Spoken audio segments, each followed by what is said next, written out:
Okay. Доброго дня всім. Дуже дякую, що прийшли на вебінар. Вебінар, як завжди, буде записуватися і потім буде на нашому Ютубі, і ми його запостимо. І якщо у вас є питання, зазвичай ми просимо їх писати в чаті, але нас дуже мало, можливо, ми навіть зможемо піднімати руку і питати так піднятою рукою. Тому слухайте, готуйтеся, якщо є якісь питання, будь ласка, буде дуже добре, якщо вони будуть.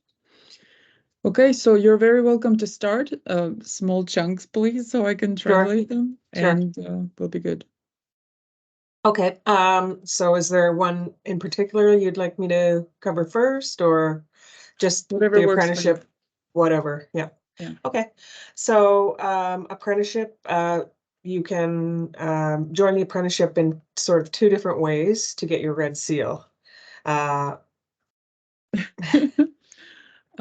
Для того, щоб стати механіками, вона сьогодні розкаже про 3 різні професії механіків. Можна долучитися 2 різними способами для того, щоб отримати свій Red Seal, тобто свій найвищий сертифікат в цій сфері. So the first way is to go through apprenticeship, and in most categories there are 4 blocks or levels. Перший спосіб – це йти через роботу з майстром, тобто працювати під майстром, і такий можна завершити за 4 рівні. 4 levels, you said? 4 levels or blocks.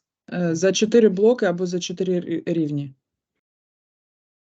Each block will be approximately 1,800 hours worth of work, followed by 6 to 10 weeks of schooling.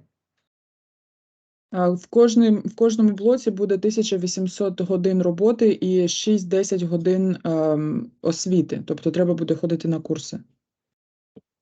So, for example, you would work 1,800 hours and then go to school. Наприклад, ви відпрацьовуєте 1800 годин, і потім у вас є період, коли ви маєте навчатися. After your schooling, you'd work another 1,800 hours and go... sorry. Go ahead, finish. So, sorry, but after you go to school, you write an exam, and that would give you your block 1 or level 1, assuming that you get a mark 70 or above. Після того, як ви відпрацювали 1800 годин і відпрацювали 6-10 годин навчання, у вас буде екзамен, який просуне вас на наступний рівень, якщо ви складете цей іспит на 70 плюс балів. So once you pass that exam, you'll work another 1,800 hours and then go back to school and write another exam. Після цього знову відпрацьовуєте 1800 годин і знову проходите наступний блок навчання і знову проходите іспит. So you do that 4 times for a total of 7,200 hours, and then you write your 4th block and then your Red Seal exam. Таким чином ви відпрацьовуєте 7200 годин, 4 рази по 1800, складаєте 4 іспити, проходите 4 навчання, і після цього можете складати іспит на Red Seal, найвищий екзамен. So that's one way of going, you'd go through apprenticeship to get your Red Seal. Це один засіб отримати Red Seal. The other way is to challenge the exam. And that way you will need to prove that you have 10,800 hours, working hours in the trade. Інший спосіб – це напряму йти складати іспит на Red Seal. Для цього вам треба довести, що у вас є 10800 годин досвіду в цій сфері. So to do that, we would send an employer confirmation form, and they would have it filled out by their past employers. Для цього вам нададуть форму для доказу досвіду для вашого попереднього роботодавця. І вам треба буде, щоб він її заповнив. And with that also there's a $100 application fee and a $250 exam fee. Також для того, щоб складати Red Seal екзамен, вам треба заплатити $1000 за application, тобто за те, що ви подаєтеся на цей іспит, і $250 за сам екзамен. If they're unsuccessful with their first attempt, they can try again after 30 days with a $120 fee. Якщо ви з першого разу не складаєте цей іспит, ви можете через 30 днів спробувати скласти його ще раз і заплатити за це вже $120. I should mention too that the first method they're going through the apprenticeship program costs $25 to register. Just 25. Також для того, щоб вступити на цю програму стажування або учничества, я не дуже знаю найкраще слово для це, тобто apprenticeship, про що ми говоримо, треба $25 заплатити за те, щоб стати учеником майстра. Учнем. What else? When you go to school, I guess I could cover that too. When you go to school, we will pay for your books, your travel expense, childcare if you have any. We give you money for a laptop. And you pay the tuition, but we pay it back once you pass. Під час навчання вам оплачують книжки, які потрібно купити для цього курсу, оплачують дорогу на ці курси. Також, якщо у вас є діти, вам можуть покрити дитячий садок на цей час, оплатити, і також нададуть гроші для купівлі комп'ютеру, лептопу, і вам треба тільки заплатити за саме навчання. And how much is the tuition? The tuition is $85 a week. So it just depends on which block and which course they're taking. За навчання треба платити $85 на тиждень, в залежності від того, який саме курс ви обираєте і як довго вони будуть проходити. And did you say it is going to be paid back, or did I mishear it? No, it will be paid back once they pass. І як тільки ви складаєте всі ці іспити, вам ці гроші повертаються, які ви оплачуєте за саме навчання. That's good. Yeah, for sure. Gives them a little incentive to try a little harder. Yeah. Yeah. As for this employer confirmation form, with all the other apprenticeship officers I've spoken with, they told us about nuances of it, considering the circumstances that sometimes you can't reach your employer or things like that. Would you have anything to add to that about it? Sure, yep. So if they're unable to get the form filled out, we can do what's called a statutory declaration. And that is just, it's a legal document that they will, swear that they're telling us the truth and that the information they're giving us is truthful. And that is done with a lawyer, right? No, that's done with someone here. It can be done with a lawyer, or it can be done here at our office with somebody that's gone through the training. Is that something they pay for? Not here. It would be if they had to get a lawyer to do it, yes. Okay, I'm translating.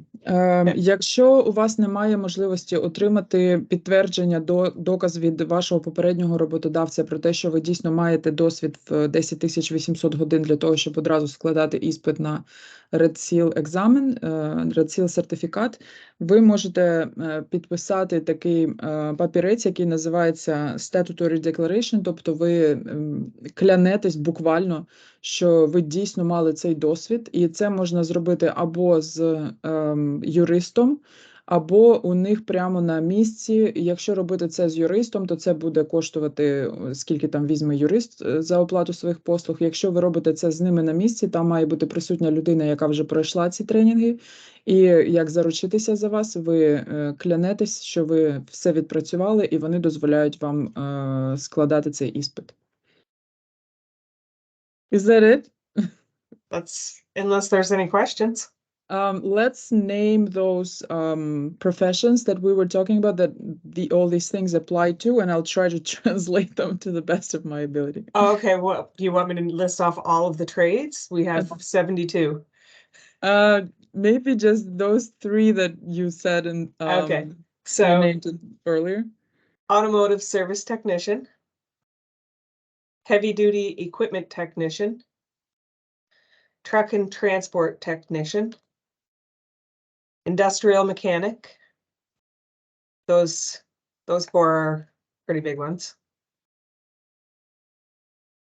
What was the truck and transport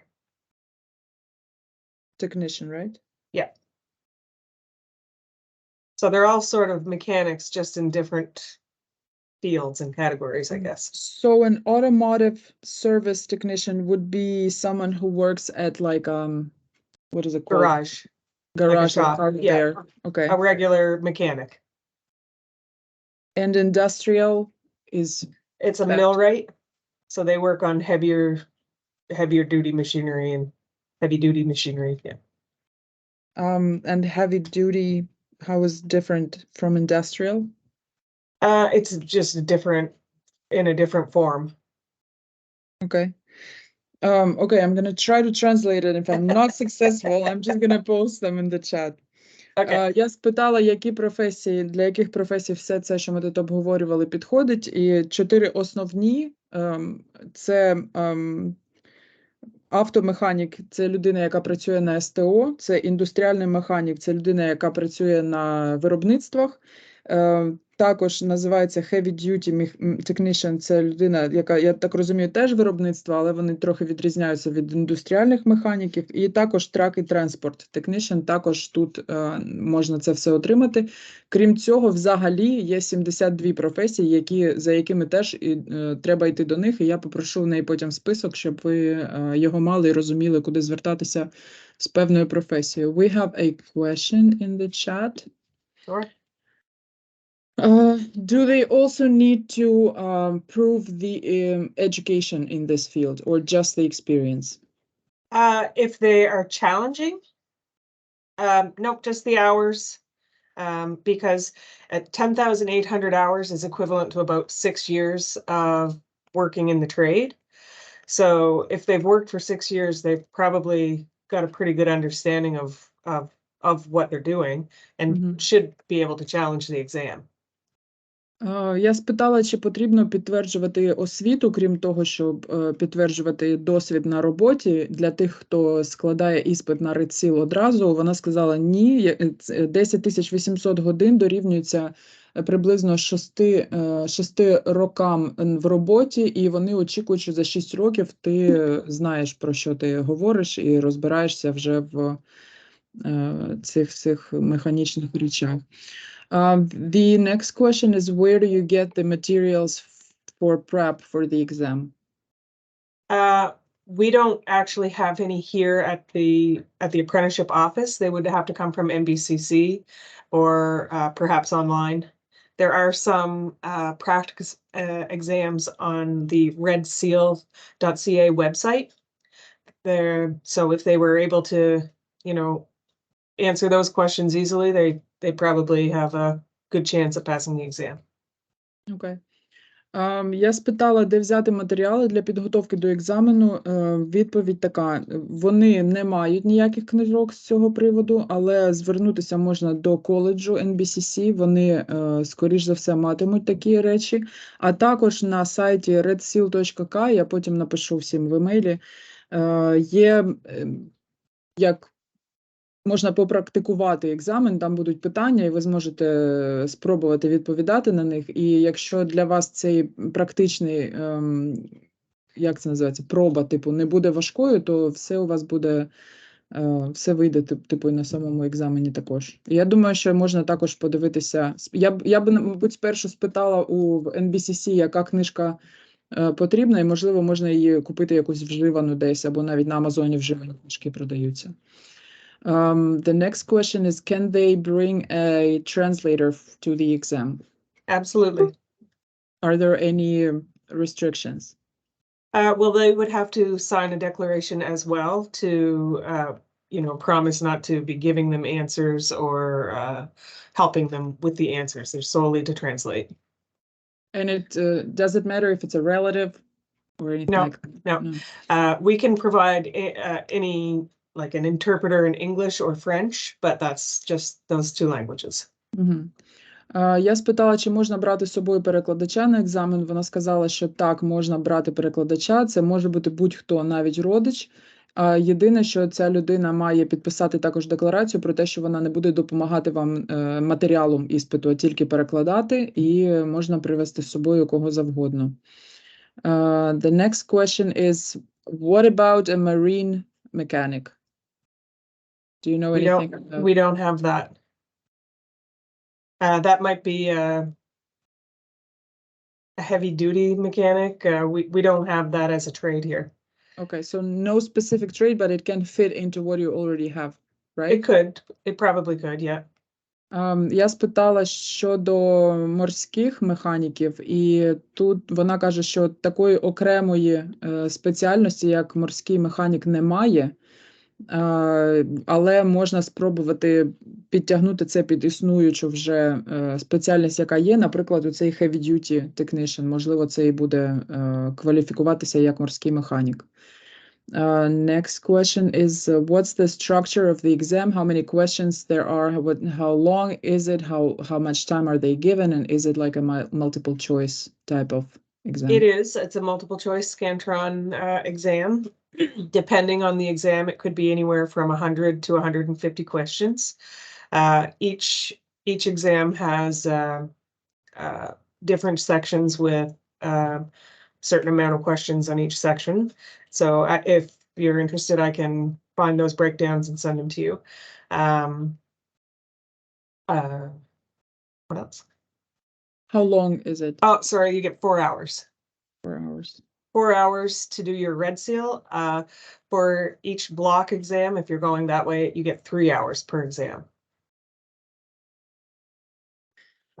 Щодо структури екзамену, він може складатися в залежності від професії зі 100 або до 150 питань, і вони розподілені на секції тематичні, і для того, щоб складати іспит на Red Seal, на екзамен дається ліміт 4 години, а на кожний, якщо ви йдете через стажерський шлях, то ви складаєте ці блочні екзамени, які по 3 години. І ще є питання?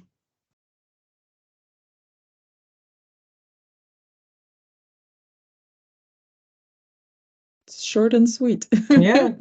Awesome. Hopefully we still have time to eat. Yeah. There you go. Я не бачу більше питань. Якщо у вас будуть ще якісь питання, будь ласка, надсилайте їх мені. Я маю її контакт і з її дозволу також, звичайно, з вами поділюся. Якщо питань немає, будемо завершувати тоді. Okay, thank you so much. I'm You're very going welcome. to email you like a follow-up question. Sure. Or like a few follow-up questions that I would just, your contacts, where do they go? Actually, the next question is, where is the exam happening? Is it like in every city or is it? We have all kinds of different locations. We have Fredericton, Moncton, St. John, Miramichi. Pretty much anywhere there's an apprenticeship office, you can write an exam. В більшості міст є ці офіси, в яких можна це все проходити. І тому, коли у вас, я, коротше кажучи, поділюся потім з вами усіма контактами, які є, і ви там оберете, які для вас найкраще підходять. And we have another question. Let me translate that here first, because I don't know what it is. Something technical. Okay. Heat engineer, is it also a mechanic sort of profession, or is it something else? That would probably be refrigeration and air conditioning. That's another trade. All the same things apply. Теплотехніки не відносяться до механіків, скоріш за все, вони відносяться до там, де навчають на кондиціонерщиків та рефрижераторщиків, і такі самі приблизно умови вони скрізь. Мені здається, що той, хто займався сантехніками, також займався і оцими рефрижераторщиками, або той, хто займався електриками, хтось із них.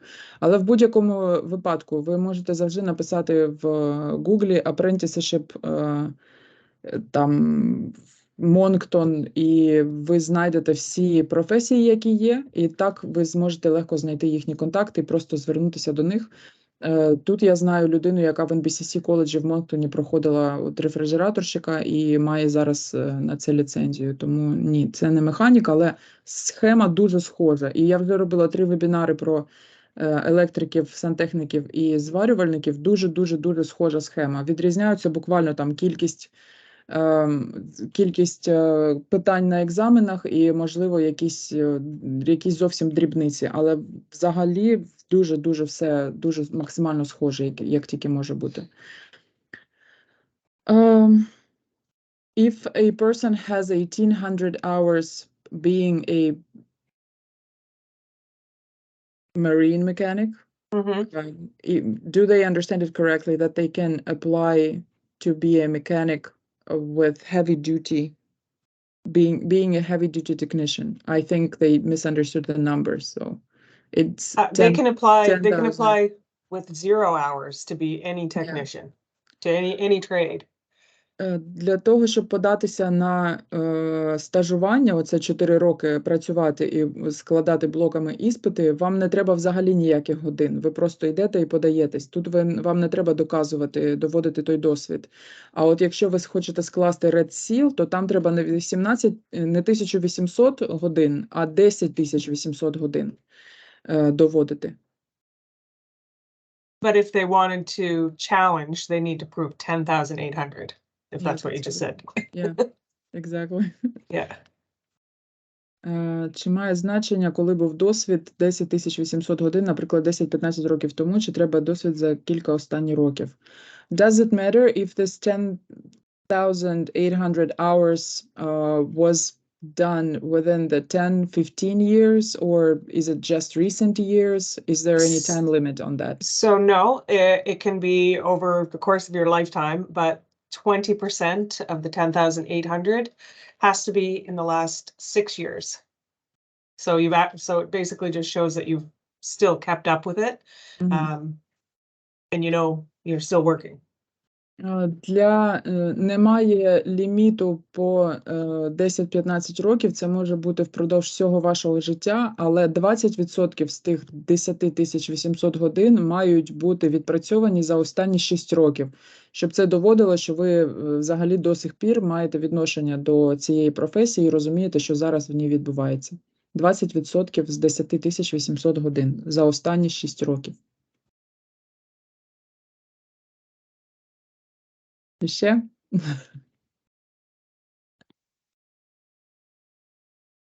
Давайте 1 хвилина і будемо відпускати нашого спікера. Someone's writing something. Okay. Thumbs up.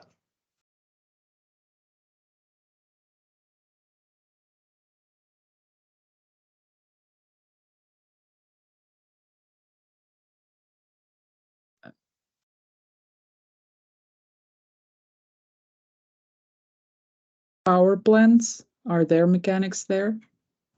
Yes, they would probably be, let's see, like a power engineer maybe, or just looking at my list. Power engineer or power system technician, power line technician, those sorts of trades. There's also electrician, industrial and construction. Це можливо, в механіках знайдеться для вас також назва професії. Вона назвала кілька, які можуть підійти. Do those belong to mechanics though, or to electricians more? No, more electrician, yeah. Так, вони більше відносяться до електриків. Вона подивилася на загальний список, тобто це все-таки виробництво електроенергії, це до електриків.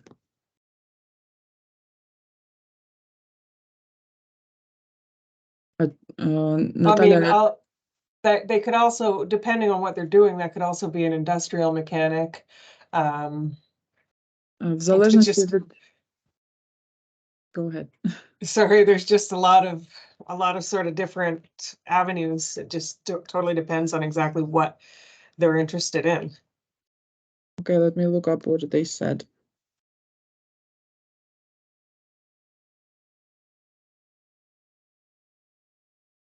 A generator.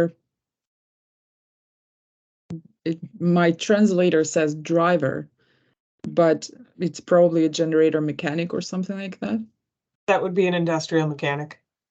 Так, ну вона каже, що скоріш за все індустріальний механік. Але також, коли ви звернетеся, наприклад, до неї, то вона, якщо не знайде професію зі свого списку, вона вас направить туди, де підберуть найбільш правильний для вас курс.